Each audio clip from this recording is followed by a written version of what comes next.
Welcome to another episode of OG55. The man is back, dude. Theme park conductor is back in the house after a multi-week vacation over there in Florida. First time in Florida, first time at the Universal out there, first time at the Disney out there. We're going to break it down, and we're also going to find out if it has changed his perception of even the California parks. We got conductor, we got Bowser right behind him on this episode of OG55.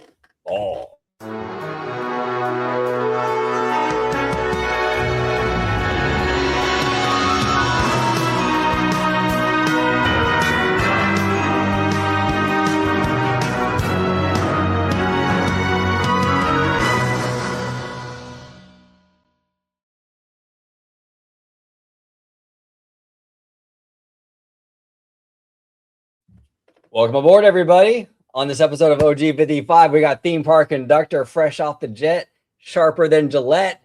He is back from Florida with a lot to discuss. Conductor, welcome back, sir. Thank you. It's good to be back here on the West Coast. Can't wait to talk about everything that you have lined up today. I will tell you and everybody watching what a fantastic first impression of not only Walt Disney World, but Universal Orlando. Breathtaking. I did not want to leave. Dude, that is wild. We're going to break it all down. We're going to do Universal. We're going to talk Disney. Before we do, where can everybody at home find you on social media? Absolutely. You can find me on YouTube and Blue Sky at Theme Park Conductor, on Instagram at theme_park_conductor, on X at Theme Conductor, TikTok at Theme Park Conductor 1, and every Sunday, including tonight at 5 or 7 p.m.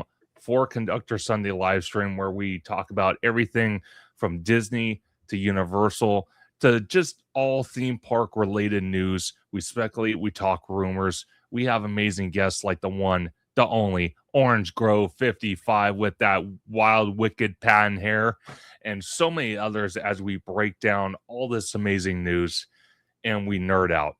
It's a great time. There he is, everybody. Make sure you subscribe and follow Mr. Theme Park Conductor. We love Conductor here on OG55, so make sure you follow him on Instagram, X, YouTube, all that good stuff. Okay, Conductor, let's dive into it. Where should we start? Let's actually start with Universal. Okay. Let's start with Universal. First time at Universal over there in Orlando. Initial thoughts overall. Wow. Okay, which part do you want me to start with? You know what? Let's start with Epic Universe. Let's do that. Okay. Perfect. So Epic Universe walking in, the big Kronos. Oh, what a masterful entranceway. Loved it. It's even more breathtaking at night. Okay, so walking in, you literally have the like a little mini Esplanade right there. You have the statue, and then you can see all the way to the Grand Helios. You have the fountains. Oh my gosh, it was like paradise. It was awesome. The weather was great going in March instead of the summer and burning to death. I do have to say, though, each land I went into, so you have Dark Universe, Super Nintendo World with Donkey Kong, you have Harry Potter, you have Isle of Berk, all those lands. Wow. I really can see the difference when Universal creatives really kind of have their hands untied and they can really do some amazing stuff. Because when I look at, Universal Hollywood out here, and I'm not just talking about the size, I'm talking about just the comparison factor. Out there, it seems like they have a different structure than they do out here in Hollywood, because I kind of feel like they could get more creative out there, maybe due to room, maybe due to, I don't know, budget. Who knows? I thought Epic Universe was fantastic. The restaurants, literally every square inch of Epic Universe, Celestial Park, all the lands, all the restaurants themed every inch. There was no bald spot, which I loved. So you literally felt immersed as soon as you walked into the land. I loved it. Now, the one thing I will say that they are having a problem with that I can confirm from others that actually live out there, that cover the parks out there, is that they don't have enough indoor attractions. Yeah, And I've heard a that. lot of their outdoor attractions, when the weather hits, they all go down. So, for example, you have Donkey Kong, maybe a 45-second ride of that. If it's raining, they won't run it. If it's thunder, they won't run it. Then you have obviously Stardust. I couldn't ride it because they were refurbing it. Isle Burke. You have Hiccup's Wing Glider. That roller coaster, amazing, by the way. That can't, run during weather. Then you have Harry Potter, the big Harry Potter indoor attraction, always delayed.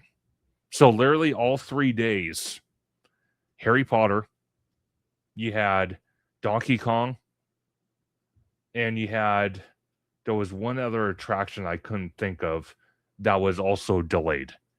So that's a problem that Epic Universe has. Yeah, and they need to really fast track that expansion and get that capacity in there and get some more indoor stuff. That's a huge issue. And you're not the first person conductor I've heard say that. So that is a problem. And I think Universal's aware of it, but they got to really speed that up. Yes. And the last thing I do want to add to that is I could see where people are saying about the shade.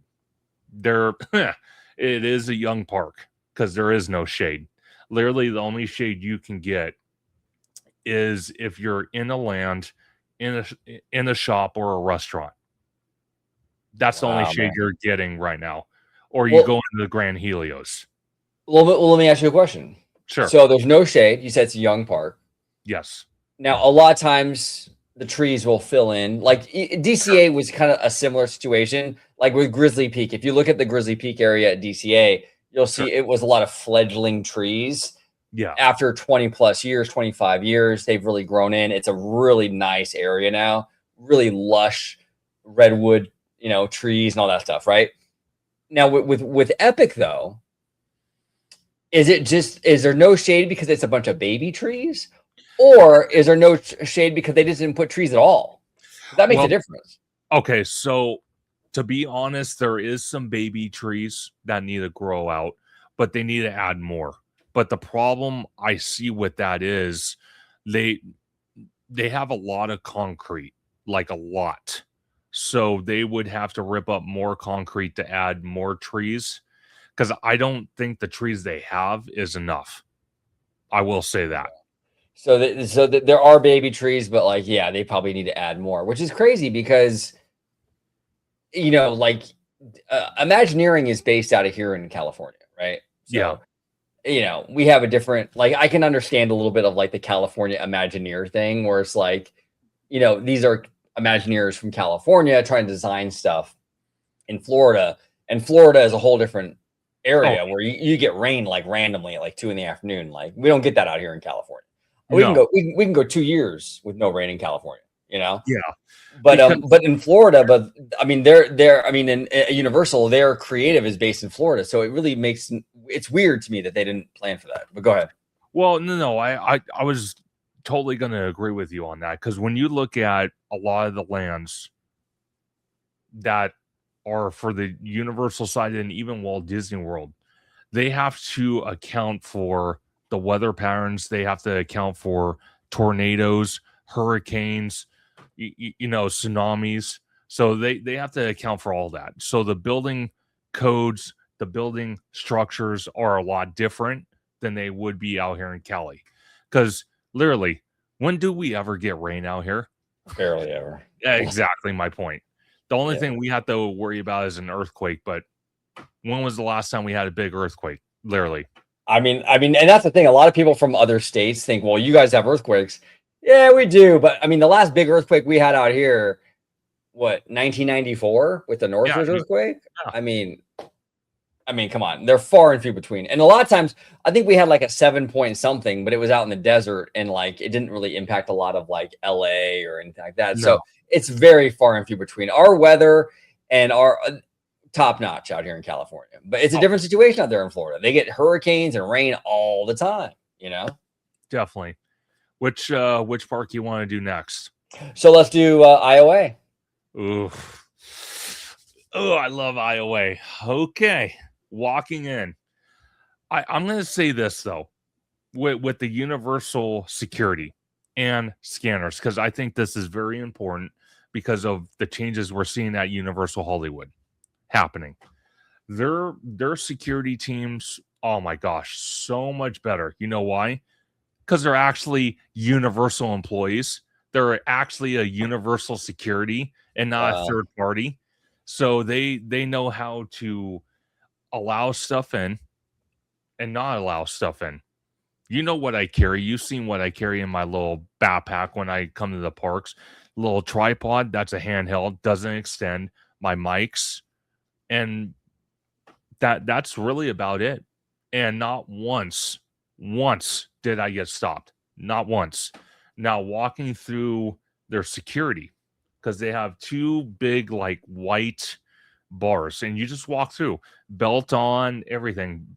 The only thing you put on or put you know in the little basket is your bag.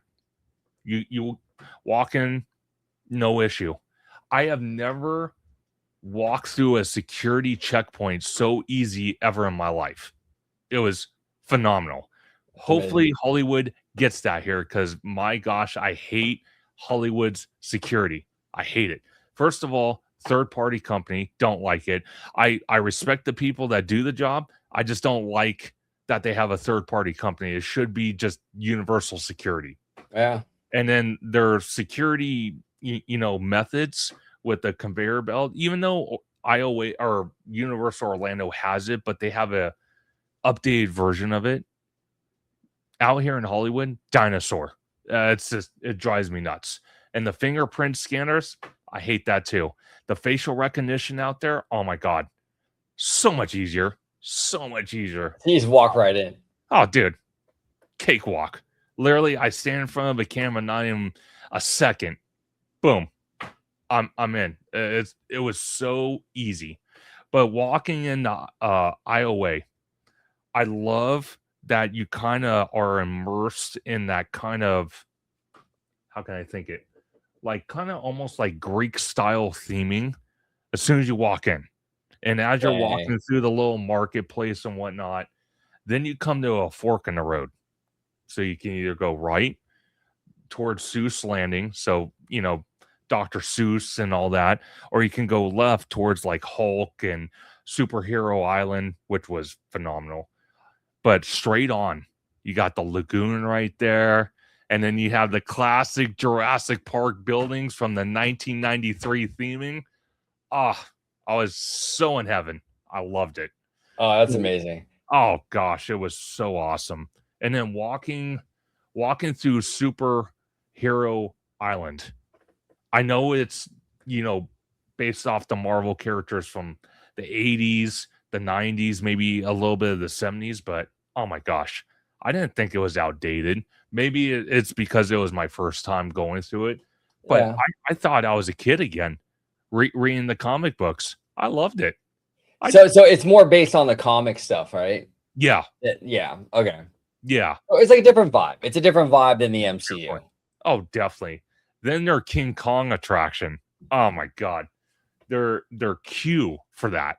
Phenomenal. Loved it. Literally every single queue for Universal Orlando and even Walt Disney World heavily themed. Again, no square inch was not themed. And I kind of got that sense on all the attractions.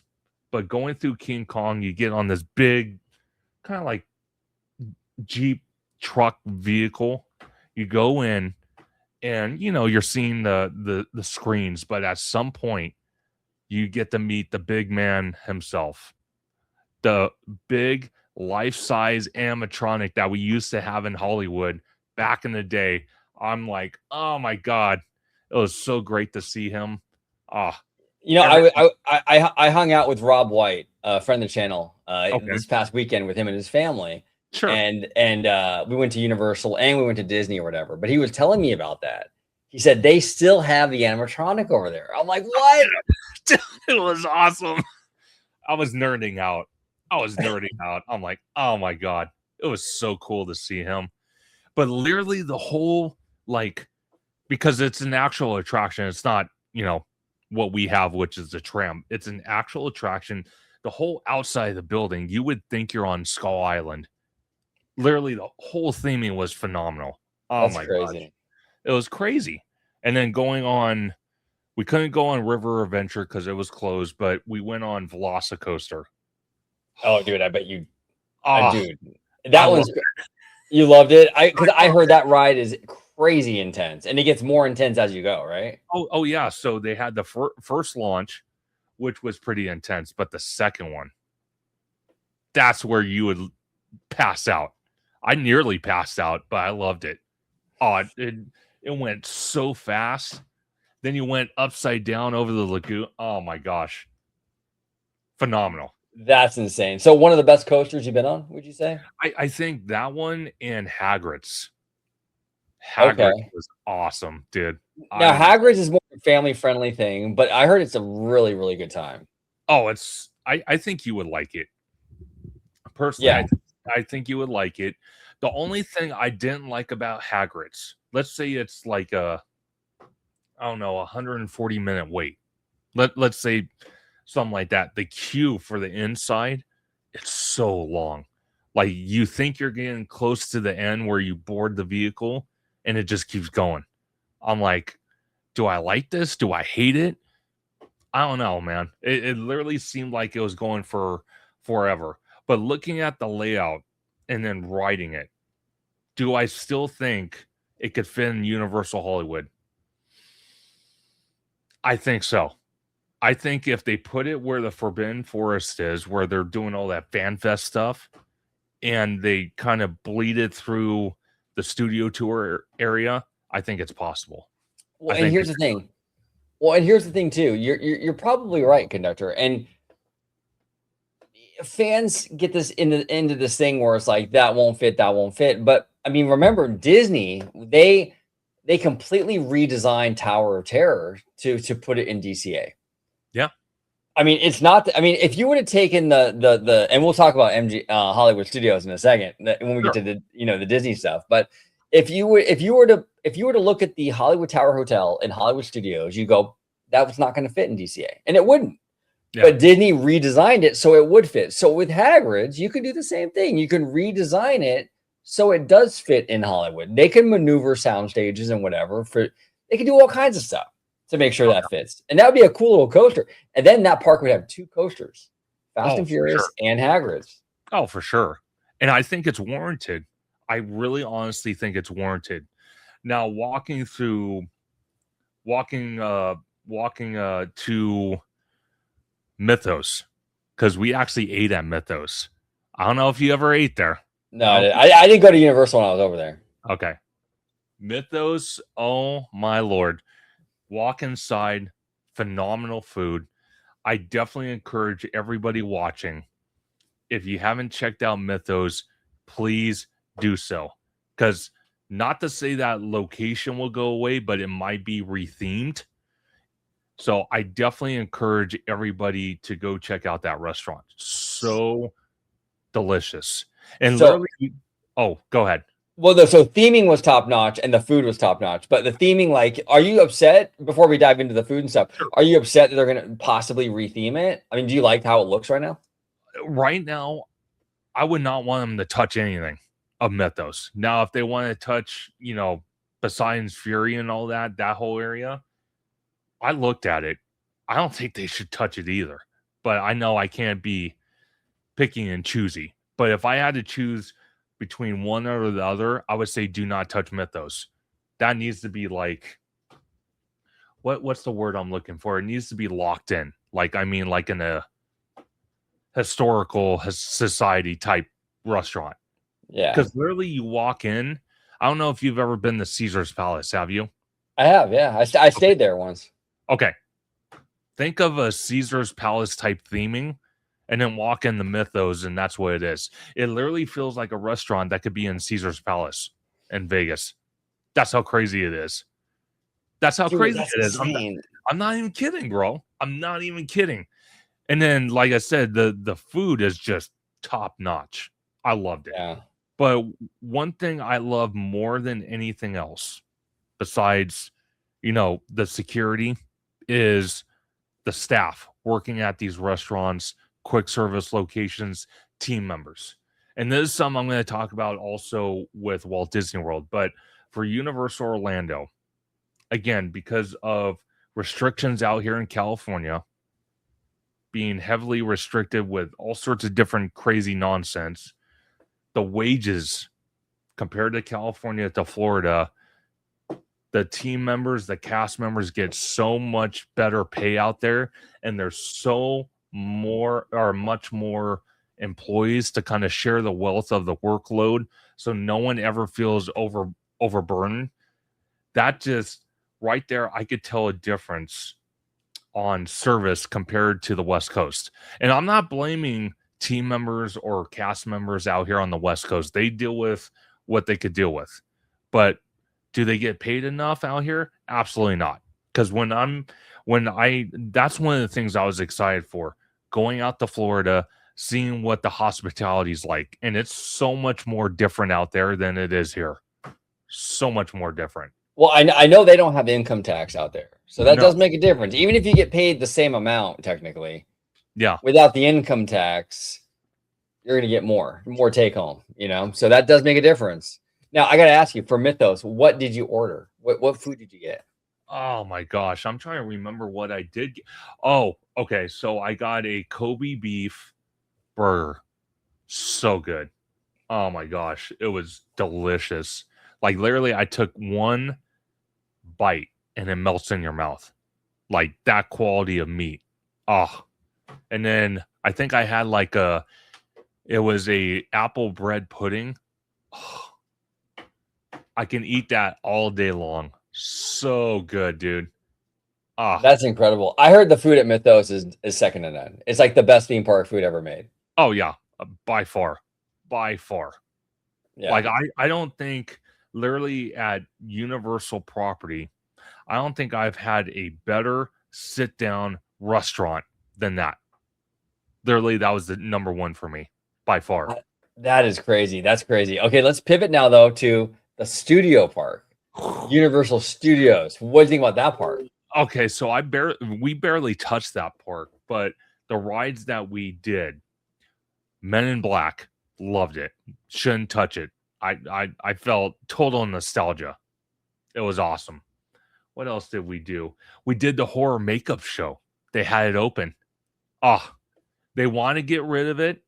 I'm like, you get rid of it, bring it to Hollywood. Bring it to Hollywood. Literally, you walk in. Okay, you walk into like the little lobby area before you get into the show. And literally, they had all the props, monsters, all that stuff. And literally, it felt like they pulled the archives from California and took all the props and put in this little pre-show area. It was awesome. Then you walk into the actual show. It's a small little stage, probably with maybe 80 seats, if that. It was so cool. Oh, it was so awesome. And then what else did we do? We went on the Born Spectacular. I love that show. I really did.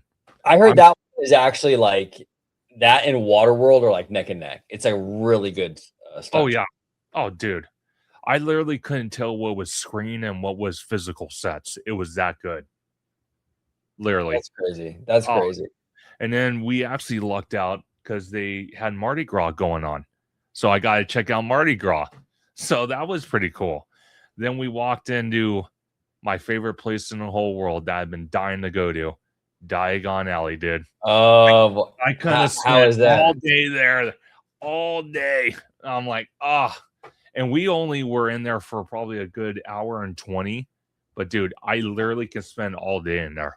You went on Gringotts, I'm assuming? Oh, we went on Gringotts. Did you? Okay. You didn't? No, I never been on. But now it's like a coaster, but kind of not, right? Okay, so the vehicle is on coaster track, but literally it's weird because so when you go on the ride, it literally kind of does this, and you go down into the vaults, and literally it's going like this on the coaster track, and you have screen, but you also have physical sets, so it's a little bit of both. And then at some point, or at some of the times it kind of speeds up, slows down. So that's kind of nice. It was a ride system I've never seen before ever in my life. And I loved Wow. it. And then literally the ride queue, walking into the Wizard Bank. Oh, dude. I felt like I was on the movie set. It was crazy. That's insane. That is insane, dude. Yeah. Now, That's did you see some of the construction for the new Fast and Furious thing over there? okay. So actually, we did a little bit, and they're moving fast. Like, I mean, I saw the footprint because literally from City Walk, their version of City Walk, right before you cross the bridge to get to the entrance of the studios, you can see it dead on because it's literally right next to the Hard Rock Hotel right there. Oh, dude, massive footprint. I mean, humongous. Wow. It's huge. It's going to be huge. Now that's fascinating. Now, do you think it will be as good as ours, or because we have the hill? I think ours is going to be always unique because it is on a hill. Theirs is going to be on flat ground. But one thing they're going to have that we originally were going to have, remember that old concept art from Screamscape? Remember that? And we are supposed to have that big giant, like, kind of like fork looking thing. Yeah, Okay. Well, they're getting that. yeah, they're kind of getting that. So that's going to be their version of it. I don't know. I still kind of feel like ours is a little bit better because it's more, how can I put it? It's more, I don't know if I want to use the word intense. Maybe I would say intense and brilliant engineering. I would Yeah.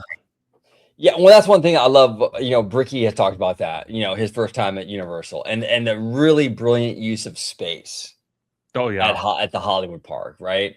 And that's a prime example of that, like that really cool use of space on the hill, overlooking the San Fernando Valley. Oh dude, you can't beat it. You can't beat it. You can't beat it. But I think Florida will get a cool version. But I do think that because we have that, Yeah. So Now I will say before we move to Walt Disney World, I will say this though. Literally their City Walk, we only got a taste of it.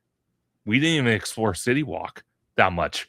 We ate at a place I've been wanting to go to. It's called Big Fire.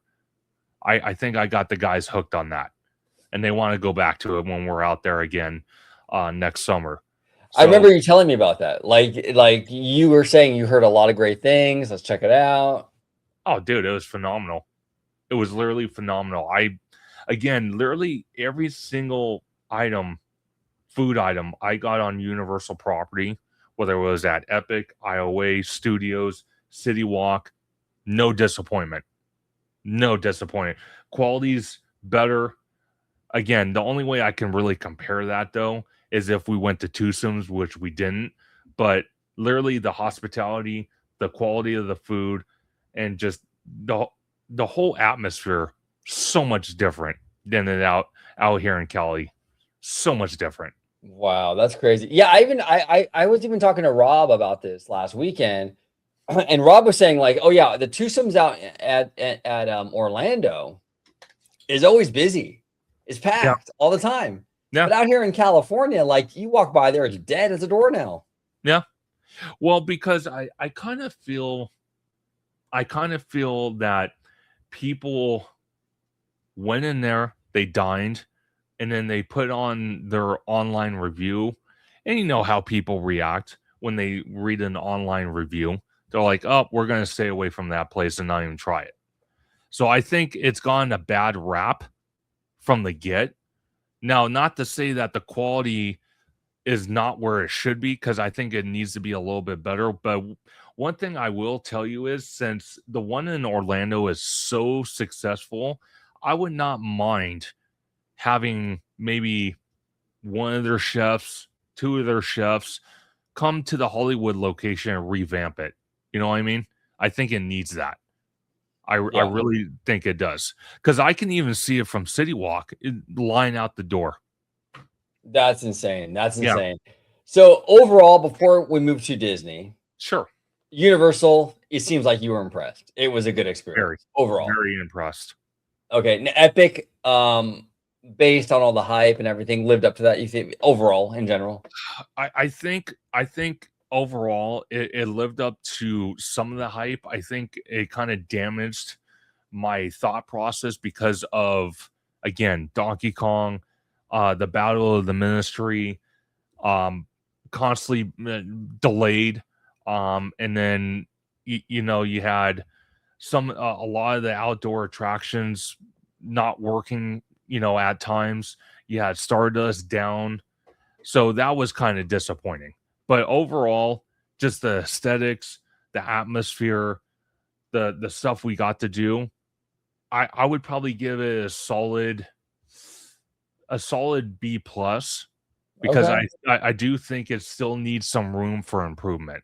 That's fair. No, I respect the honesty, and B plus is not bad, No, So I think once they add more to Epic, I think once they, plus the studio park and kind of revamp some of the IOA stuff, I think we're good. I think it'll be even better. for So sure. Universal, now we're gonna move to Disney World. Okay, let's do this. So now Magic Kingdom, out the gate, Magic Kingdom. That was my personal least favorite park. But Okay. what say you? Did you have a different take on that?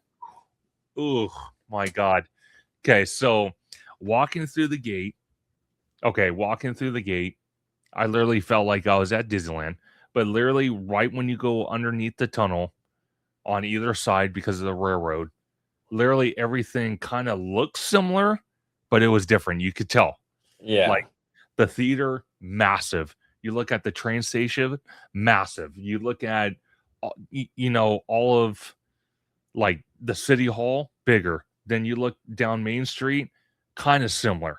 Then when you pass Main Street and you're heading towards Cinderella's castle, I could see the differences where the creative teams for Walt Disney World and then Disneyland differ, because you walk past that and literally on either side you have like a grass area where you can kind of sit, relax.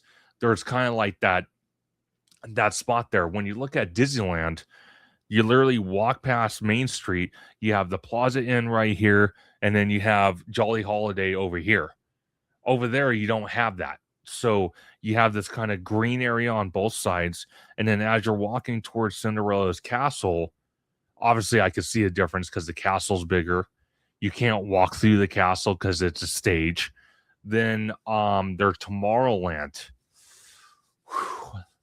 This is gonna get spicy, Oh because yeah. I don't know what people's problem is out there with their Tomorrowland, but my God, if they've never been to our Tomorrowland, they need to come visit. I'm going to tell you that right now. Their Well, Tomorrowland, I could spend hours in. Hours. well, and that's the thing. Yeah, there is a little bit of what's the word for it? I think a lot of Florida fans, because they're so used to their Tomorrowland and they haven't really been to ours, Yeah. they think they have it so bad, right? Oh God. You really don't. I'm telling you, you guys have a people mover, you guys have a carousel of progress, Yes. you guys have you have Tron, you have a Oh, pretty cohesive looking area. Tron was awesome. Yeah, I, Tron I was. mean, bro. Disneyland's Tomorrowland. We have none of that. We have a rotting people mover track. We got the Star Wars launch bay, which is just random shit inside. I Yeah. mean, it's a mess, dude. It's a mess. So, look, I understand Floridians, they want a better Tomorrowland, and obviously there is room for that improvement, but Yeah. there's no comparison. Disneyland's Tomorrowland needs to be the priority when it comes to Tomorrowlands, Yeah. in my opinion. They A got hundred. plenty of great stuff over there in their Tomorrowland. 100%. And literally standing outside the Carousel of Progress building, seeing it rotate was awesome. That Dude, was like, oh my gosh, that was screaming vibes to me. Ryan the People Mover, screaming vibes. Oh my gosh. Tron, phenomenal. Was it yeah. worth the wait? Yeah, but I wish it was longer. Then let's see. The Speedway. I was literally about to get on it because I wanted to do that tribute to Adam riding Oh yeah. 34. First of all, they had Car 34 off-site because it wasn't working. Then, soon as I was literally probably 20 people away from getting on a vehicle, they shut it down because of rain, then thunder. I'm like, oh, great, here we go. So then we kind of pivoted to where else do we go? I forgot that one restaurant they have in Tomorrowland, but it's next to the Speedway, and you had that animatronic character. I think you know which one I'm talking about. I just can't remember his name. I have a video of him on my socials. I just can't remember what his name is. That was pretty cool to see that animatronic working. So that was awesome. Then where else we go? We went to Adventureland. That was really cool. We ate at a restaurant called, the hell was it? I can't even think of the name of it, but it was really awesome. It reminded me of the Jungle Cruise. It was phenomenal. Oh, was it Skipper's Canteen? Yes, there we go. Oh, dude, phenomenal restaurant. I loved it. Then we walked towards their version of Fantasyland. Oh god. Yeah, bro. Oh god. Okay. It's rough, man. It's weird because you're walking through and you literally think you're walking in like an OC fair or like the LA County Fair with all these like kind of circle tent buildings. And then I see Small World. We didn't go on Small World, but I saw Small World. I'm like, what in the heck is going on here? It's like miniature size. I'm like, what in God's name is going on here? And then we went on, what was it? Seven Dwarfs Mine Train. Phenomenal ride. Too short. I love that ride. Too short, but it was a phenomenal ride. I loved it. Then we ate at, oh my gosh, what was that restaurant? It literally looks like Beast Castle inside, and it shows like a little castle. Be our guest. Oh, dude. The theming in there. Oh, phenomenal. We actually sat in the ballroom, so that was phenomenal. That's awesome. And then Beast came out. Oh, dude, this guy is bigger than I am. And you've seen how tall I am. This guy was bigger. No, Beast was taller, dude. I'm like, what the? Oh, no, that's crazy. That's crazy. Oh, my gosh. And then it was awesome because we're sitting there eating dinner. And then right before we got dessert, literally right before we got dessert, a couple, the guy proposed in front of everybody. Everyone was clapping, and it was awesome. The whole vibes was awesome. So we walked out of there. Then we went to kind of towards Liberty Square where the construction's at. Oh, it's big. Cars Land's going to be big. Villains Land is going to be big. And I walked into the Hall of Presidents. I didn't see the show because it was closed, but the Hall of Presidents, a lot of history. You can learn a lot. That was awesome. And then just all the shows from the fireworks show at night to the other one that happened that night, the kind of newer one. It was Happily Ever After? No, that was the castle show. I have it here. Hold on. It was Starlight. Oh, Starlight. Yeah, the nighttime parade. Okay. Oh, dude, Starlight was awesome. Oh my gosh. But then the fireworks on the castle and the projections, insane. Like people thought Disneyland's is impressive. Magic Kingdom really stepped it up hard. Yeah, I saw that show. And because they have that bigger castle, they can do a lot. Oh, dude. You know? And they don't have like neighbors, so they can blast some serious fireworks, and that was awesome. I will have to say though, literally right when the show ended, trying to get out of that area, nightmare in hell. It was so bad. So bad. Bad.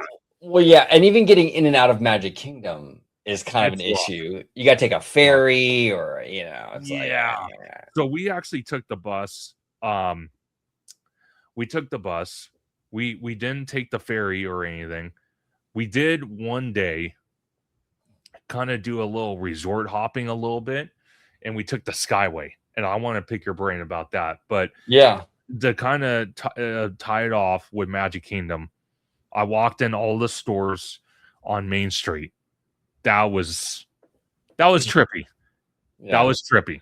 And I will say, um, Main Street, it seems like, again, because of room, the streets are wider. Like, Yes. they feel wider, so they can allow more crowd flow through.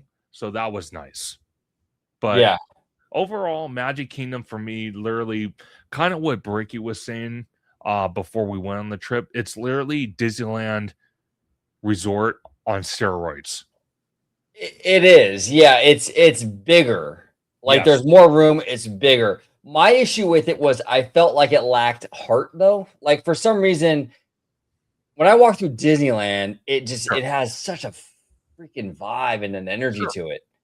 Maybe because that's the Walt thing. I don't really know. yeah, But Magic Kingdom felt like a tourist trap to me. It felt like Wally World. Like it did. it felt like we built this like as a tourist thing, but it felt very manufactured and not organic. Like Disneyland, I get it; it's a tourist trap too, Sure, but it feels different though. It feels like this is like a man had a dream, a vision. He built that shit like with no money. Like it, there's an energy with that where Magic Kingdom felt like welcome to Wally World, kids. You know, it felt very like we're here to like. well, let me I don't know. ask you. Let me ask you this, because Walt really didn't have too much like hands-on with Magic Kingdom. No. Do you kind of feel that if he had just as much on hand with Magic Kingdom that he did with Disneyland, would you feel the same way? No, because I think Walt would have done it differently. I think Okay. Roy Disney, I love Roy and I love what he did, and that was Walt's brother, and all Yeah. the respect to Roy. But I mean, let's be honest, he wasn't a creative. Yeah. He was a businessman. He was, you know, the accountant essentially. And that was Magic Kingdom was really his park, so to speak. And I respect him a great deal for fulfilling Walt's dream and getting it built. But Sure. you can kind of tell though, because Yeah.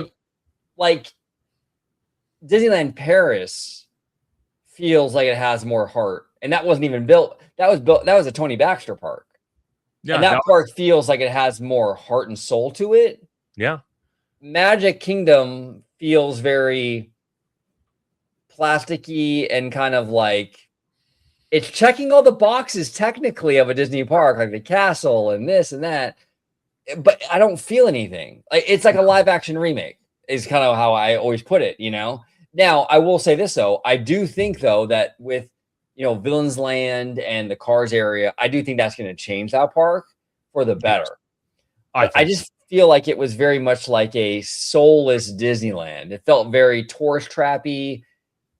I don't know, man. And I didn't like their Fantasyland. I didn't like all that like carnival stuff. But Yeah. then and the new Fantasyland was like immersive. So it was like a mishmash of like, Yeah. I got that vibe. I really did. I saw the comparison. I'm like, eh. Like I said, seeing Small World in kind of like a tent looking building, Mhm. that was weird. We didn't Dude, go on it, but that was weird. That was weird. yeah, we did go on that one. They did that ride dirty, bro. Wow. I mean, no other small world has that. Every like the one in Tokyo has like the facade like we have at Yeah. Disneyland. I Wow. think Paris has a facade like we do. I That's don't know why they decided to like just shove it into like a Peter Pan building and call wow. it a day. You can't do that with a ride like Small World. It No. deserves more than that, in my opinion. I mean, the Small World facade is like an icon, like the castle or like the Matterhorn. How do you No. or like Spaceship Earth? Like, how do you just cram that? It would be like if we got for example, it would be like if we got Spaceship Earth, the Sure. attraction, here in California, and they just threw it into like the Web Slingers building. Like, Oh, what Jesus. the what the You know, Yeah, like, come on, dude. You lose all of it when you do that. You know what I'm saying? It doesn't make any sense. But okay. So Magic Kingdom, Okay. next park. Speaking of Epcot, what do you think about Epcot? Yes. Okay. Epcot. Do I think we could get a Westcott? Yes. Toy Story parking lot? Yes. Where the convention center is? Yes. That would be our Westcott. Yeah. I will tell you, walking into Epcot, oh my God. I think it was more magical or just as magical walking into the Magic Kingdom than it was Epcot. But Yeah. Epcot had such a different vibe, dude. Yeah, the big giant golf ball, as I like to call it. You walk in, it seems very modern, which I love. Yeah, that's cool. And then we rode Spaceship Earth. That was awesome. Learning the history and all that. That was, I know people might say it's, dated, which it is, but you still learn a lot, and I loved it. It's a cool little omni mover attraction. Obviously it needs some updates. And then literally we went on Guardians. Oh, there's nothing like Guardians, dude. I don't think you can ride it. It's really intense. Oh, I rode it. I actually rode Oh, it. you did? I did ride that one. So you know how intense it is. Oh yeah, and I got off of it and I said never again. Dude. Oh my gosh. That ride was awesome though. Dude, I rode that shit with a head injury, bro. Like I was a G, bro. I was a G. I rode that, but it is crazy intense, and it feels like it goes on forever. Yeah, like forever. It's awesome though. It's awesome. Yeah. And then of course they walked us right next to the. I don't know what the hell you would call it anymore. The Golden Dome of Hell, just sitting there raw in the way, drives me nuts. And then, well, so we went on Test Track. Now, what do you think about that one? Dude, Test Track was phenomenal. Because they recently redid it and it looks pretty good. Yeah. Oh, the 3.0. I don't know what the other two versions were, but the 3.0 model, phenomenal. Literally, again, it's a reference to Radiator Springs, but it goes 20 miles faster than Radiator Springs Racers. So that was awesome. That was literally cool. Now I want to ask you, did you think that was better or worse than Radiator Springs Racers? Oh wow. Same ride system. I think aesthetically, I think Radiator Springs Racers has better aesthetics, but for Test Track, being how technical it is and just the amount of speed you get on that attraction, I think it's better. Okay. So okay. I'm kind of splitting hairs because literally you get off the ride. Okay, you get off the ride and you literally feel like you're at a Chevy dealership. Yeah. You're walking through the exit, you see all these cars, and some of them are like $250,000. I'm like, what the hell is this? You trying to sell me your car now too? That was crazy. That was crazy. I was like, okay, dude, right? Oh my gosh. So then after that, we went to, what was it? It was the seas. I'm trying to think. Oh, the Nemo stuff. Yeah, the Nemo thing. That was pretty cool, actually. I didn't mind that because it was kind of a cocktail of Little Mermaid and Finding Nemo Submarine Lagoon without the submarines. So I was okay with that attraction. It wasn't bad. Then, after you get off the attraction, they have all these little like zoo exhibits where you can check out the sharks. You could check out different, marine life. That was pretty cool. Yeah, I saw that actually. I forgot how we all got split up, but it was just me and Mindy.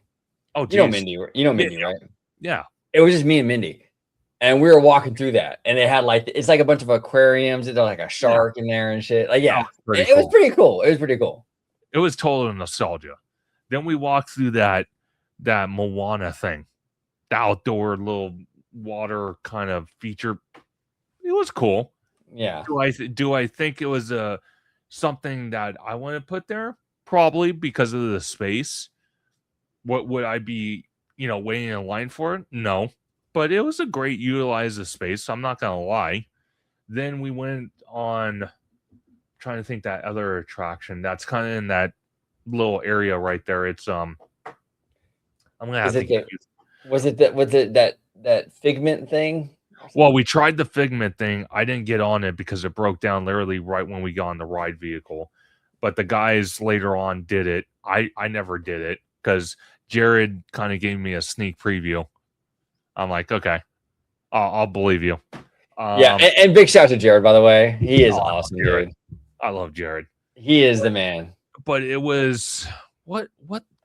It was the one where you kind of take like a little boat and you're kind of living with the land. Living with the land. I love that, dude. That ride is fun. Dude, it was awesome. Literally, I love that ride. Little quiet boat ride. Well, obviously you have the overhead speaker telling you about things, but I thought it was a great ride. Because think about it. What ride on Earth, literally that I know of, what other ride where you can ride through the attraction and they're actually growing plants, vegetables, and stuff like that that they actually utilize in the park? Yes, and you'll never see another thing like that ever done again. And that is such a unique thing. I love it. I love it. I love it. And shout out to Showcase of Wishes. You follow him on Twitter, right? Yes. Dude, that guy is such a gem of a human being. I love that man. But we talk about Epcot all the time. And that attraction is something we talk about. And that is such a cool attraction, man. It is really, really fun. And it's kind of interesting, too, where it is. It's in almost like this food court thing, right? With Soren and like, it's weird. Yes, it was kind of weird walking in there. I did like the tile work. Yeah, like it was cool. Walls, that was pretty cool. I love that. But yeah, when you walk in, you literally feel like you're at a mall because literally you're looking straight on. You have a restaurant. You look down below, you have Soren. Then you kind of go down to the right and you go down like a staircase. Then you have the actual attraction. And I actually love that you can actually sign up for tours and you can go on a off the boat tour of that attraction and kind of, that's really cool. Dude, I'm telling you, bro. I'm telling you. Now, did you get a chance to go on Spaceship Earth? Please tell me yes. Spaceship Earth. The golf ball. Yes. That's the one that I told you about. Right. Oh, but okay. Oh, so you went in. Okay, so you did check that one out. Okay. Yeah. Yeah, we did. That one was really cool. A lot of history. No, it was that's a great, it's a really unique, like dark ride, I guess. Yeah. But the way they do it is really, really cool. I'm sorry, I missed that. But so okay, so that one you loved. Now you also ate at, I believe we were talking when you were there. You texted me that you were at Space 220. Okay. What's going on with that? Okay, so aesthetically, you know, you go in the elevator, you go up in the space. There's a $55 surcharge for that. Like, I mean, to eat the food and whatnot. Do I think it was worth that? And then plus what we paid? No, because literally we got filet mignon. Okay, we got, I think it was filet mignon, and it was me, Tommy, and George. Literally got the same thing. We Just had the three of you guys? Yeah, three of us. We had the same temperature. And they mixed it up. So I got George's steak, Tommy got my steak, and then George got Tommy's steak. I don't know how it was weird though, because we got the food. They didn't usually, like when you get a steak, usually they have like a little toothpick that says medium rare. They didn't have that. So that got all jacked up. So that happened. But aesthetically inside the actual restaurant, phenomenal. Big, big windows kind of showing space. You had astronauts floating around ships and all that. That was pretty cool. Would I go back there? No. I probably not. Yeah, and I don't blame you. Okay, I went 3 years ago. It was myself, George, and his mom. Okay. I mean, it was just the three of us. And I remember everything with the aesthetics, the Yes. elevator, the space elevator, the whole thing. I remember sitting down and the crazy like screen where you look like you're in outer space. Yeah. But I couldn't tell you what I ate. If you offered me $1 million right now and asked me what did you have at that restaurant, I couldn't tell you, bro. That's how forgettable the food was. Wow. I do have to say, one of the appetizers I had was it was a deep fried cauliflower. So it was crusted with buffalo sauce. It was actually really good. Yeah. So that's the one thing that was the highlight for me. The dessert was okay, but for what we paid, I'd rather go back to Mythos and pay that price. I haven't been to Mythos, but based on my experience at Space 220, you're probably yeah. I mean, I have never heard anything but a glowing review for Mythos. Oh, dude, no disappointment. I mean, No. the aesthetics, the food, the whole thing. Space 220, not great. It's a hit or a miss. Yeah, it was a hit or a miss. Now, I do love George's mom, actually. George's mom is actually a really sweet lady. Yeah. So I had a good time. I absolutely did, but it was just the food was like it's expensive, dude. Yeah. And it's like it's expensive, and like, what am I doing? Like, I'm like, I guess you're paying for the atmosphere, but it's like, You are. okay, but Because Mythos, you get both. yeah, because all of Walt Disney World, when we were out there for the entire week, we had a dining plan. So I actually encourage people that actually go on vacation to Walt Disney World that are staying at a Walt Disney World resort hotel to get the dining plan. It was totally worth it. Space 220 was not part of that. So I had to pay out of pocket. So that kind of just dampened the mood even more. Yeah. So I wouldn't go back there. Now, oh, this is going to be the great part right here. Uh-oh. So once we got to World Showcase, oh my God. And going through all the pavilions, dude. Oh, awesome. German pavilion, phenomenal. You have But real quick, conductor, the only thing that really matters, how was the Japan pavilion? Because that's really the only one that I care about. oh dude, I didn't eat at the restaurant. I didn't eat at the restaurant.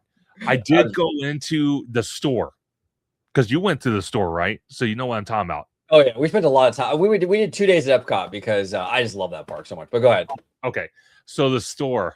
Oh my God, you literally thought the store was like a.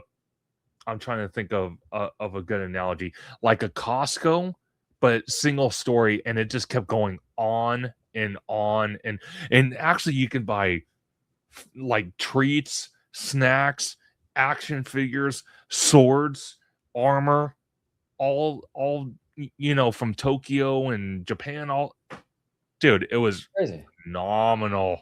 Well, and that's the great thing about the World Showcase is that you have people from that area of the world actually, that see, I like that because I was actually going to bring that up, and I'm glad you did. Literally every single pavilion had their own cast members from that country. Yeah, it's not like you met Fred in the German pavilion. No, right. It was actually someone from Germany working in that pavilion. That was kind of awesome. I love that they did that. I love it. Yeah. Now, it's cool.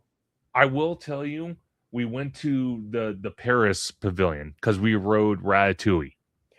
Okay. And again, I haven't rode it with the 3D, but I'm telling you right now, any ride going forward that I don't have to put another layer of glasses on just to see some crummy 3D, so much better.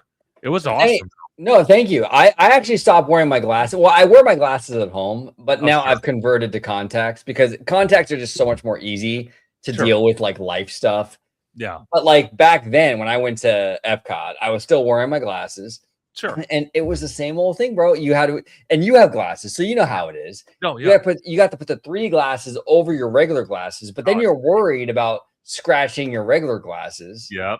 Because that's expensive, right? Yep. The 2D just works better. Last weekend I was at Universal, like I said, with Rob White, and we did the new King Kong like 2D and in Hollywood. Oh, it was great, dude. It was amazing. I mean 3D, I don't know why they even utilize 3D in theme parks anymore. You don't need it. Yeah. You don't need it. Now you did Mexico, I'm assuming? We did. That was awesome. Oh my gosh. And then we ended the night in the London pavilion because we ate at Rose and Crowns. Their fish and chips. Ah, so good. Two big long pieces. Like, I mean, probably like this. Two of them. Ah, dessert was awesome. We literally sat in the outdoor patio and we got a full, like, perfect view, except for this stupid umbrella, which I don't know why they had to have it there, but a near perfect view of Luminous. Luminous Okay. was awesome. Okay, so I think Dre and I and George, I think we ate at that same spot because it's right next to the water, right? Yes. Yeah, their food's really good. And actually their cast members there. Oh, I remember dude, the girl who was helping us was amazing, dude. Oh, it might have been the same girl. I don't know. I don't know, might have been. I mean, it was I remember having a really good experience. And then we watched it wasn't I don't think it was Luminous at that time though. It was I think Epcot Forever maybe. I don't know. They might have renamed it. But Yeah, we did. it was kind of weird seeing like the barge in the middle of the lagoon, but still a phenomenal show. Light effects, fireworks, music. It was phenomenal. And then what I like about the lagoon area is before the show even started, you have these big kind of like statues that are flame towers. Yeah. That was pretty cool to see that. That's awesome. That's awesome. Epcot was Oh, it hit the mark for me. oh, dude, an amazing park. That's why I want Westcott. I want that vibe here in California. Oh, same here. Same dude, here. It's perfect. It's absolutely perfect. Okay, now let's move to we'll do Hollywood Studios and then we'll finish off with Animal Kingdom. Okay. So Hollywood Studios. Okay. And you and I and Tommy, I had like a little bit of a group chat with you guys talking about Fantasmic. We'll get into that in a second. Sure. But what were your thoughts on Hollywood Studios? Okay, so the front entrance, literally the front entrance screamed DCA to me immediately. Once we walked in, walking down their version of Main Street, it kind of looked unique, but it kind of still gave off that DCA vibe a little bit. But once you got past that, you had the Brown Derby restaurant. We didn't go to that, but they had that there on the right. On the left was this big giant ship in a little pond area. And then you had that green dinosaur. I can't think of his name. Gertie. Yeah. They had Gertie. That was pretty cool to see Gertie. Then we headed in that direction because we went to, I think it was called Prime Time Cafe. That place is cool. Oh, dude. I was laughing almost nearly the entire time. Is that the one where they talk shit to you at the table? Yes. Yeah. Okay, so literally you could get three different versions of servers. You can get the kind of like the mom that's restricted or the grandma. Then you can have like I think it's like the brother or the uncle that kind of acts like a smart ass.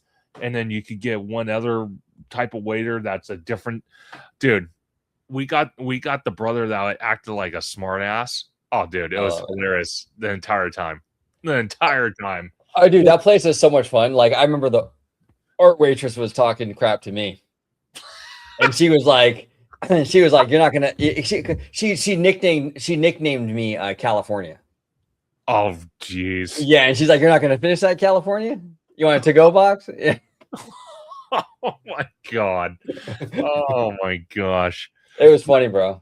But literally, again, the wait staff, top-notch service. I can literally tell a difference, again, from the Florida to California. I could see the difference.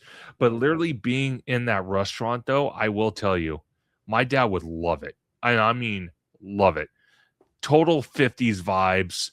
You know, you got the old school TVs. You got the old, TV shows from back in the 30s, the 40s. Is that your dad's generation? Is your dad like kind of like a boomer? Yeah, Okay, because he was born in 56, so he was kind of around that era. But dude, the whole restaurant totally themed. I loved it. No disappointment whatsoever. So then we started walking. Where else did we go? We checked out a Slinky Dog, the little roller coaster. Phenomenal. Bro, that goes faster than you think it does, right? Yes, it does. It does. Especially on the second launch. It Yeah. goes so much faster. And then I loved big animatronics at the end. Huge. Yeah. They were both working that day. I'm like, yeah. Dude, So- that ride's amazing. And real quick, honorable mention too, before we move on. Sure. Magic Kingdom, while I didn't love Magic Kingdom as a park, the Seven Dwarfs Mine Train was a really, really fun coaster. Oh, I loved it. I just wish it was longer. Like Tron. Yes. Yeah, Wish absolutely. it was longer. Absolutely. And then we ate at another location. I'm trying to think. It was Sci-Fi Dining. Did you do that with George? We didn't do that one, no. Okay, dude. Okay, so you walk into this building. You're gonna love this. You walk in, and literally you're in this little waiting area, and it looks like you're backstage on a show, like The Price is Right or something, because you see all like the backstage wall and all that. So we finally get walked in.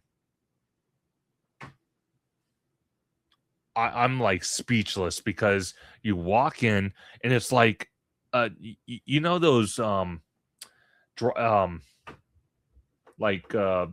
drive-through theaters that they had back in the day where you park your convertible and there's a big screen and all that. Yeah. Okay. Literally all the tables were convertibles. You're sitting in a convertible car. It was awesome. And then they had big giant screen. They were playing all these different like clips from, again, early 20s, 30s, 40s, 50s, 60s, all the way up to like, I would say maybe the 1980s, maybe. Oh, dude. Phenomenal. Literally, the aesthetics were phenomenal. It was so awesome. It was funny because we're all literally sitting there waiting for our food. And I kid you not, I said, guys, I have to FaceTime my dad. I have to. So I FaceTime my dad. He's like, hey, what's up, guys? Hope you guys are having fun. And I started showing him around. He's like, dude, I remember this from when I was a kid.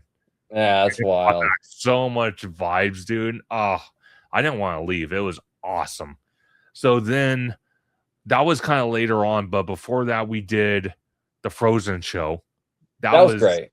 That was awesome. That was awesome. At least our Hyperion is actually doing something. So that was awesome to see. Then we went into Indiana Jones. Yes, I loved Indiana Jones. The stunt work that they do, phenomenal. It was incredible. I was not disappointed. It felt like old school Universal to me. It did because they had the cameras, they had the boom, the everything you would see like on set. So you literally thought they were shooting a movie right in front of you, and that was cool because I'm a huge Harrison Ford fan. Oh yeah, and Indiana Jones fan. So that was awesome to see that. Where else did I go? Because I kind of ventured off a little bit after that. They had the Walt Disney Presents little theater. Showed all the artifacts of Walt Disney and the studios, pictures. They even had the old TV series that used to play back in the day every Sunday, which my dad used to grow up with. Every Sunday, Walt would get on the TV and talk about Disneyland and what they're up to next. So I've shot some video of that to send him, and he loved it.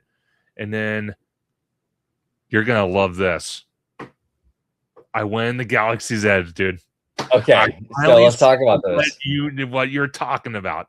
Right. I literally walked up to this thing, and I'm like, oh my God, OG was right. I literally felt like I was walking in an LA overpass bridge to get in there. I'm like, what in the hell is this? I'm telling you, and that's what they're going to do. I'm telling you that's going to be the game plan, I think, for Pandora and DCA. They're going to have some sort of front-facing oh God, LA Hollywood tunnel. It was and weird. You're going to go in and it'll be Pandora. I think that's what they're going to do. Oh God, it was awful. But once I walked through there, it was weird because their Galaxy's Edge only has two exits: the entrance and literally the exit that goes into Toy Story Land. But literally, when you walk in the main entrance and you go around the curve, the bend, whatever you want to call it, literally Rise of Resistance right there. That was kind of weird for me. I'm like, what the hell is this doing over here? So walked into there. I went. I think this was at Hollywood Studios. I don't think it was in Galaxy's Edge, if memory serves me correct. It was literally by Star Tours. I did kind of explore that indoor little thing. I'm like, yeah, because I'm like, okay, this is indoor, huh? And then Darth Vader was meeting in there. That was kind of cool. Yeah. I saw the little empty stage though that they used to do, kind of like the Jedi show with Darth Vader and the Jedi just sitting there raw away, and it drove me nuts. I wish they had that. So that was kind of cool. Saw the big AT-AT. I'm like, yeah, I was vibing out. But walking through walking through Galaxy's Edge, it's almost a carbon copy, literally inch for inch. Just things are kind of placed different. Yeah. So literally, it's a carbon copy. There was not one thing I could find that was different besides where Kylo Ren's ship is at. You have that big kind of bay launch looking door that people used to go through to get to the Galactic Star Cruiser. That was the only difference. But we kind of have that at Disneyland, but it goes nowhere. It goes to backstage, or I don't know where the hell it goes. Now I got to ask you. Okay. Hollywood Tower Hotel. So we didn't get to ride that, dude. Okay. I wish the guy we did. I walked up to it though, and I saw the footprint. I could see why they altered ours. It's massive. It's massive. Yeah, exactly. And that's why I tell fans, don't lose faith in like Tron or something coming to California, because they can always rework it. They've done it before. Well, that's what I said. And I'm like, dude, if you build Tron, seriously, I know a lot of people would say, oh, well, it's going to bleed into Fantasyland. It's going to make it look not right. I'm like, well, you can't leave a freaking huge building that's doing nothing besides a little tiny little DVC lounge that no one ever goes to because no one buys DVC because it's so damn expensive. It's like, you can't leave that. I don't know. It's totally stupid. But I did see the reference points of DCA in there. I did see it a lot. It feels very Hollywood land. Yes, right? 100%. Now, I know you wanted to pivot to this point before we got to Animal Kingdom. They're Fantasmic. Oh, let's talk about it. Okay. So, obviously, our Fantasmic is literally right in the center of the theme park. So, you can walk past it. You could stand there, watch it. You kind of get the best of everything. They're Fantasmic backstage. You wouldn't even know it if it was there if no one told you about it. Hidden away. It was an outdoor amphitheater. Did I like it? I think I liked it a tad more, not because it was hidden. I didn't like that point. I think I liked it a little bit more because, again, with Florida entertainment, when it comes to music, when it comes to fireworks, projections, they get away with a lot more out there because they don't have neighbors surrounding Walt Disney World. So they could get away with it. So my perspective is a little bit different, but it kind of dampers it because it's hidden away. You would never know it was back there if no one said anything. Yes. Well, one of my biggest issues with the Florida Fantasmic, because one of the things I love about Disneyland's Fantasmic, sure, and I told you and Tommy this, but like literally it utilizes the park. So Tom Sawyer Island, the Rivers of America, the area in front of Pirates, all of that is incorporated into the show. Absolutely. So all the theme park stuff that you're enjoying during the day erupts into this crazy battle between good and evil. Yes. Which I think adds to the magic of the show, because it's like wow, this was like the theme park just like an hour ago, and now there's this whole thing erupting and there's this whole battle going on, right?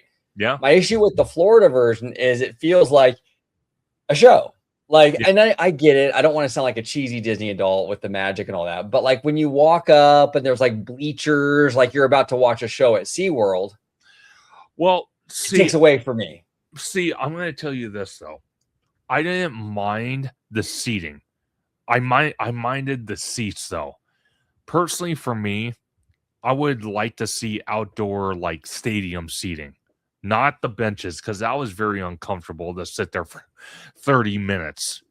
Because I don't know, it didn't feel comfortable. Now, if they had like outdoor like stadium seating, like you see at like Angel Stadium, Dodger Stadium, like seating like that, I think it would have been a better experience for me.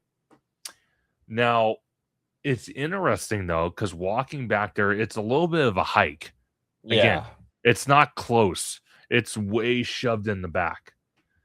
But you're walking through and you're like, you almost feel like once you get to the area where the actual amphitheater is for Fantasmic, you literally thought, okay, well, maybe they have other concerts back there, like a band or something. Because it kind of gave that concert venue vibe. It really did. It did. It felt like the Hollywood Bowl, kind of Yes. like that. Because even the Hollywood Bowl is a pain in the ass to get to. It's a hike to get, literally a hike to get up to the Oh, thing, and it's like a whole big, thing. So yeah, it feels like that, which I guess is cool because it kind of leans into that Hollywood thing. But yeah. I don't know, man. There's just something about like just the show erupting inside of Disneyland in existing theme park space that makes it special. And that's why I think the fireworks in general are so cool because it just happens in the park. There's no like seating for it. Like you just literally just like stand on Main Street or sit at the hub and you Yeah. watch it. World of Color, same thing. It's like, yeah, there's like a little area, but like it's just it's part of the park, and it's not like an obvious seating arrangement thing. Sure. So for me, that took away a little bit for me. Yeah. Now, I'm going to tell you this before we move to Animal Kingdom. Looking at the construction, they're moving fast, not just on Monstropolis, but also the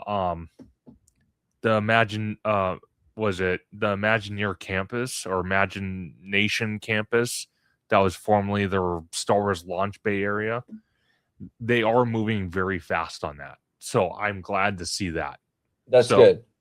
That's a bonus. Absolutely. Absolutely. Do I wish I could have seen Muppets 3D before then? Yes, but I'll just watch videos on it if I get bored or if I get a Muppet itch or I don't know, something like that. That works. That works. Okay, we got the last park. Last park. Animal Kingdom. What were your thoughts? This is my personal favorite. I love Animal Kingdom, but what say you, conductor? Okay. So it rained heavily that day. So that kind of sucked. But I literally felt walking in. This screams the LA Zoo, but elevated to a whole nother level. Pandora. Oh my God. Well, I'm going to say that because that's going to take a minute. Literally walking into Animal Kingdom, we got to me and George rode Expedition Everest. That was phenomenal. Like, I mean, I saw the Yeti at the end. I wish he was working because literally the strobe lights they have on him, even though he doesn't move, terrifying. Like, I mean, the thing is huge. That is crazy. Now, Tommy didn't ride that one with you guys? No, he did not. He was doing a video on his channel with Jared from Capture the Magic about the viral ice cream sandwich. Gotcha. He didn't get to ride it because literally when he was about to ride it, that's when the rain happened and they closed it. So he didn't get to ride it. But it was awesome. Then we ate at, what was that restaurant that George took us to? It was called the Yak and Yetis. Yak and Yetis. That was I went there really too. Good. That That's was a great really one. good. I loved it. A lot of food, dude. And that's like a fusion place, right? Like Asian. Yes. Okay. A lot of food, really good food. Again, service, wait staff, aesthetics, atmosphere, top notch for me. Like whole nother level of top notch. Well, and I love the aesthetics in there. It's weird. It's like these little rooms, right? Yeah. And it kind of has like an Adventureland vibe, kind of. Yes, it does. And I loved it. Yeah, I it was loved cool. it. And then I saw the little, well, it's not that little, but little enough. It's like a little lagoon area where they used to have a show back in the day. And now it's just like an outdoor amphitheater with a body of water doing nothing. That was kind of weird to see that. And then we went on the safari. That was really cool. That was really cool because the safari is like nothing you've ever seen before. Because literally, you go on the safari, and literally, let's say like an animal goes in front of the vehicle. A cast member cannot get out of the vehicle, or they can't call like a zookeeper on staff and say, "Hey, come move this animal," like scare it off. Can't do that. So if a giraffe's in front of your vehicle, you have to wait there until the giraffe moves or a rhino moves or whatever. That was awesome. So we saw giraffes, elephants, rhinos. We saw like these warhogs. We saw what else? We saw ostriches that looked like they were off in the distance, but eyeing us like they wanted to charge us because they can have attitude. Then ostriches are really crazy. There's actually out here in California, like on the way to Solvang. I don't know if you know about Solvang, right? Yeah, I do. On the way to Solvang, there's an ostrich farm. And I think Justin Scard actually did a video on that place. Oh, geez. But I actually went there, I think about 2 or 3 years ago with my ex-girlfriend. Mm-hmm. And those ostriches, man, are aggressive, dude. And you can feed them, but like even when you're when you're holding out food, they're like coming at you, bro. They're like, it's crazy. Oh yeah, because I think Justin put out another clip of that, and I literally saw him. He was holding the tray of food, and they're like I'm like, Jesus, do I need to wear a glove or something? It's like, oh my God. So we saw that. We saw a cheetah, but it wasn't doing anything. It was sleeping. And then just the whole atmosphere, I really got the sense on how big that safari is. It's huge. Like huge. It's like the Jungle Cruise on freaking steroids. Oh yeah, it's like probably 5 times bigger than a Jungle Cruise. Easy, it's humongous. Takes up a huge plot of land. Then did you go on the train, by the way? The Animal Kingdom train? To that Rafiki's something or other? I don't think I did. Okay. I don't think I did. I'm gonna have to remind myself to do that next summer when I go back. What else did we do? I think we went in the Tree of Life and we saw Zootopia. Oh dang. I can see why people don't like that in there. I can see why. I mean, they should switch it over to Hoppers at this point. That's what I said. Now, I do have to say, Officer Clawhausen, like the animatronic, looked good. Like we were close to him. He looked really, really, really good.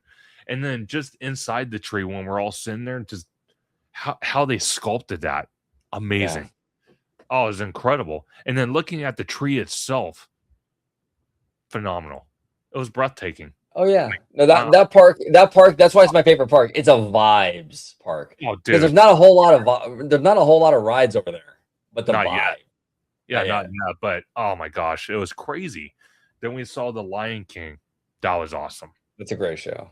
That was awesome. Utilizes some of Disneyland's old Lion King celebration floats, which is it does. That was pretty cool. Yeah, that was pretty cool. And then I'm trying to think if we did anything else. We didn't do anything else, so we walked into Avatar, but we did Avatar right at the beginning. But I wanted to save it for last, though. So we walked into Avatar. We rode the main attraction, which was not Navi River Journey. It was the other one. It was Flight of Passage. Flight of Passage. Dude, that was interesting. because literally the whole queue, phenomenal. Oh, Oh, again, dude, they so did good. so much detail in that queue. And I'm talking about for all the queues, for all the attractions I did at Walt Disney World, period, or even Universal Orlando, the attention to detail.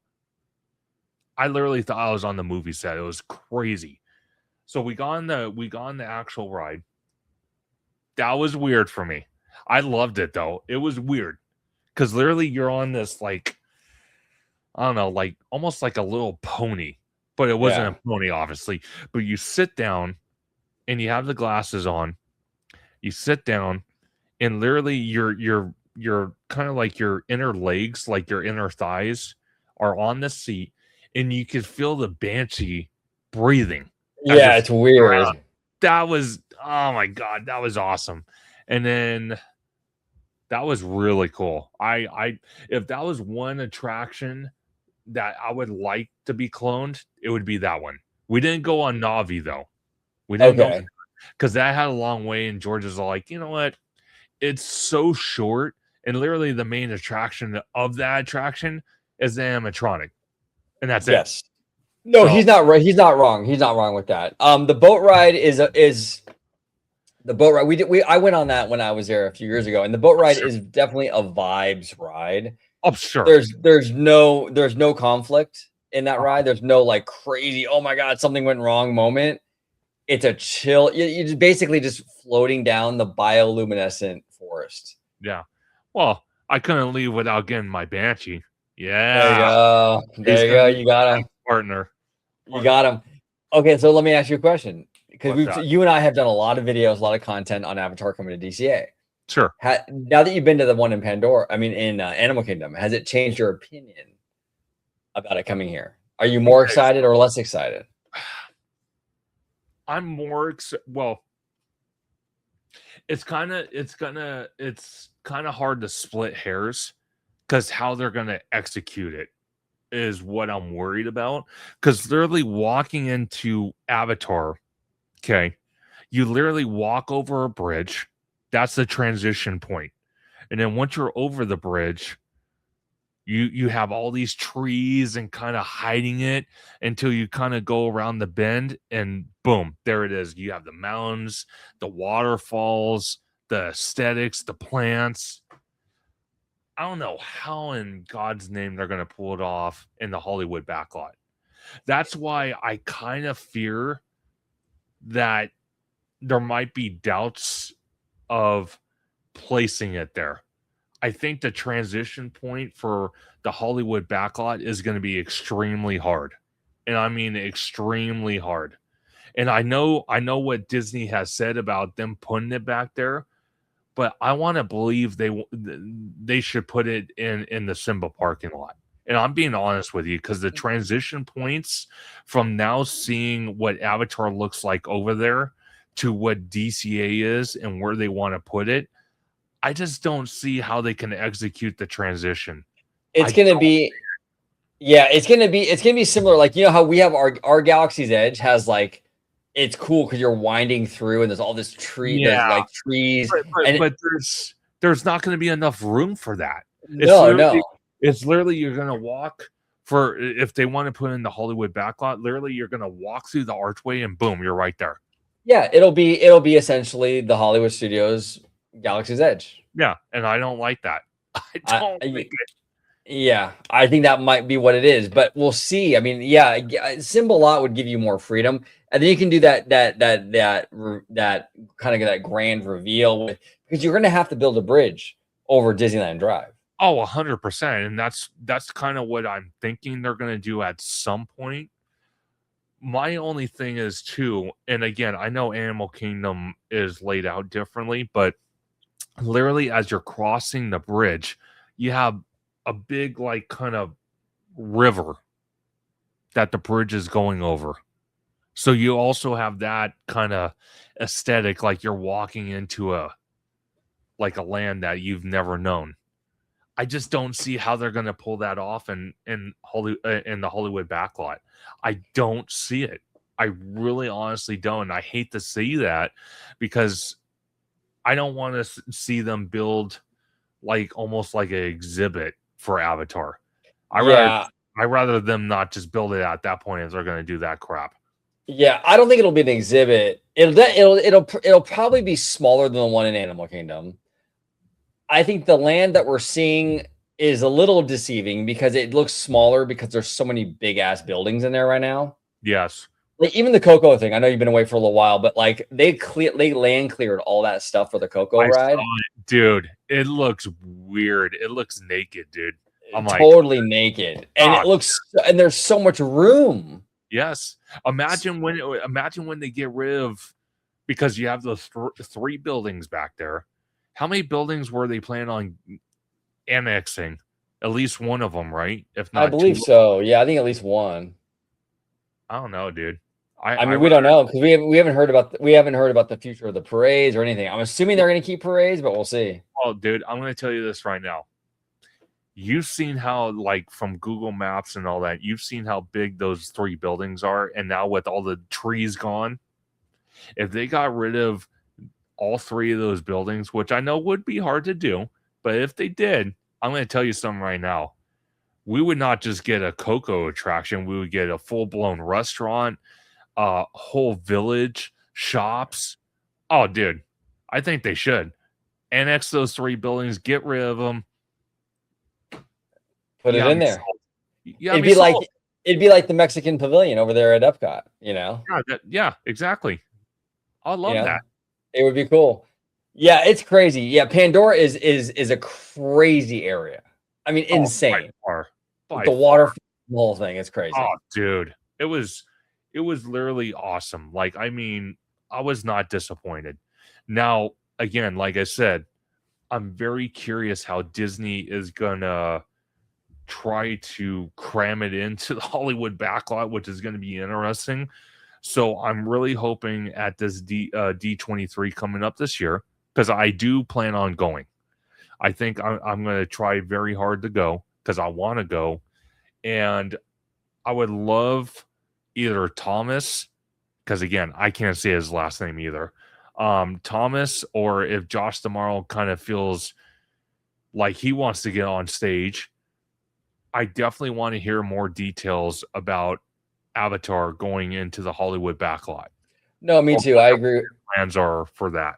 Yeah, I agree with you 100%. I agree with you 1000%. Like because I think they need to explain it. Like Yes. how are we gonna position this into Well, this area? You know, well, and is Hyperion staying? Is it not staying? Right? well, I'm going to tell you this. I think the best justification they could probably do is either have a 3D model, which I think they probably won't do because it's expensive. So the next best option is kind of do some concept art and literally kind of do what Bio Reconstruct does with the construction updates out in Orlando. Take an aerial photo and literally show like what Hollywood Boulevard's going to look like, show if the Hyperion's going to be there, and show how Avatar is going to be placed in the Hollywood backlot as concept art. So we can kind of see an aerial photo. That's kind of what I would like to see at this D23 to kind of get a better understanding of, okay, this is going to fit here. And Yeah. this is how we're going to do it. Because Yeah, right now, no, I don't see it. I don't yeah. see it. Yeah, I think they should. I think tomorrow. I think the Thomas and the new experiences chief. I think they need to explain it. Kind of give fans a little bit of context here. Yes. I mean, the model or whatever. Show us how this all ties in. I think Yes. that's going to make a big difference, and maybe it'll make a lot more sense when they kind of show us what they're doing. But we don't know. And we don't really know all the details. Is the Hyperion staying? Is it not staying? That's another thing. It's like there hasn't been a new show in that theater for a long time. No, Avatar is moving in. I mean, I mean, it's not looking great for the Hyperion, I would no, say. it's not. But It's at the not. same time, they haven't said anything, so who knows? I don't know. It's something I'm hoping we get further clarification at D23. If we could get that, then I'll have a better understanding. But right now, from what I've seen from their sister park in Orlando, I don't see how the hell they're going to pull it off. I don't see it. I just don't. And I don't want some cheap little. No, I don't want that. That would Yeah. literally drive me nuts. And I rather Yeah. them just not build it. It has to be quality. It has to be quality. I think the land itself will be quality. I think the biggest issue is going to be how you get into there. Yes. Like, you know what I'm saying? That's the big. I think once you're in the land, I think it'll be fantastic. It'll be amazing. So. But like going from Hollywood land and then into Pandora is my issue. You know? Yes, 100%. But overall, my trip, it was phenomenal, both for Universal Orlando, Walt Disney World. Didn't really have any bad experiences at all besides Space 220. But besides that, oh, dude, I'm eager to go back next year, because next year my main focus is going to be on Tropical Americas, because that should hopefully be open by next year, by the time we go. And then it's going to be my first time going on a Disney cruise, so I'm going to love that. So I can't wait to go back. And then eventually I'm going to move out there, and then OG is going to have to, pack his bags and come visit me at least once. Oh, I will absolutely visit you, and I'm really excited. Well, number one, for you moving out there, because I think that's a really cool, what's the word for it? Like fresh beginning. And in life, I think those moments in life are really important. Sometimes you have to make a big move and kind of restart and reset. And I think for you, that's fantastic. Conductor, you're a huge park fan. You love these things. And to move out there to Florida and to have access to the Universal parks and all those Disney parks, I think you would absolutely love it. So yeah, I wish you the best, brother. I mean, obviously I would miss you out here in California, but I think you'd be really happy out there. And there is so much stuff out there to do. And our buddy Theme Park Obsession just moved out there. So by the time you get out there, he can kind of show you the ropes. Oh, absolutely. Because a lot of people don't know, at Walt Disney World, just property alone. I will tell you this: 99% of the people go there for the parks. They don't realize how many resorts, how many outdoor activities Disney offers that's not inside the park, but it's surrounding the parks, the resorts, and all that. Yeah, phenomenal. One last thing I want to touch upon before we get out of here: Ohana's, dude. Oh, how was it? How was it? 10 out of 10, dude. 10 out of 10. Dude, the Polynesian, because George told me that you, him, and Dre stayed there. Yes, we did. Dude, Ohana's, no joke, dude. Dinner, oh my gosh. We literally sat down at the table. Our waiter, named Brandon, so off to a good start already. And then literally just the food just kept coming and coming and coming. I don't know if I was gonna have a food coma. It was just so much food. Oh my god! Well, I'm telling you, I didn't get to eat at Ohana's, but George is right. We did. Him, myself, and Dre Vash Sky. We did stay there, and that hotel. I mean, that hotel is gorgeous. It's beautiful. Dude. Oh, it's gorgeous. Beautiful. And the pool is awesome. Did you check out the pool? How it has like. Okay. I wish the we pool did. Is crazy. But that's okay though, because there's a lot of stuff that I didn't do either. And I think Disney World is so big, it's good to leave some stuff for next time. Oh, yeah, 100%. There's stuff I wanted to do and we couldn't do it. So I will tell you this, though. Ohana's was amazing. I loved it. Literally, what did you get, by the way, food-wise? What did you get? Do you remember? Or? It was like this platter that had like 5 different things on it. Oh, then we got this like bread that was really good.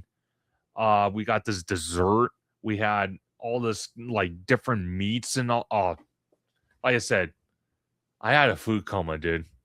So much food. That is crazy quality. And then literally right where we're sitting, we're kind of like towards the kitchen a little bit, but literally we could see the fireworks from Magic Kingdom. That was awesome. And there were one unique feature I love about all the resorts surrounding the Magic Kingdom. Literally the same music they play at the castle during the fireworks, they play in the restaurants, including Ohana's. That was incredible. Awesome. Incredible. Yeah, the resorts are crazy at Walt Disney World. It No, it it, it adds a layer of oh yeah, craziness that we don't have out here in California. no, So and then we went to the boardwalk, dude. The boardwalk, oh, hours I can spend there, hours. And then the bro, Swan Hotel, we didn't walk in there, but I looked at it from the outside, dude. Massive, like I massive. mean, humongously massive. And then we ate at Beaches and Cream, literally the Sunday. Big like I can't even give you a description how much ice cream, cookies. It's just this thing was humongous.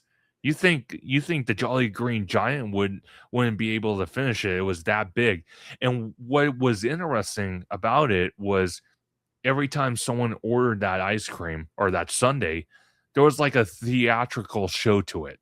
And that's something I've seen when I was out there for at least the Disney portion of the vacation. Every time you went into one of these restaurants, you kind of got that little show element, like a little extra magic to your dinner. Yes. So I love that. I love it. I love it. Well, I'm glad you had a great time, and we will definitely break down more because I know there's so much to kind of digest. So as the days go on and we do more content together, we'll Oh, definitely talk more about your trip, deep dive into this stuff.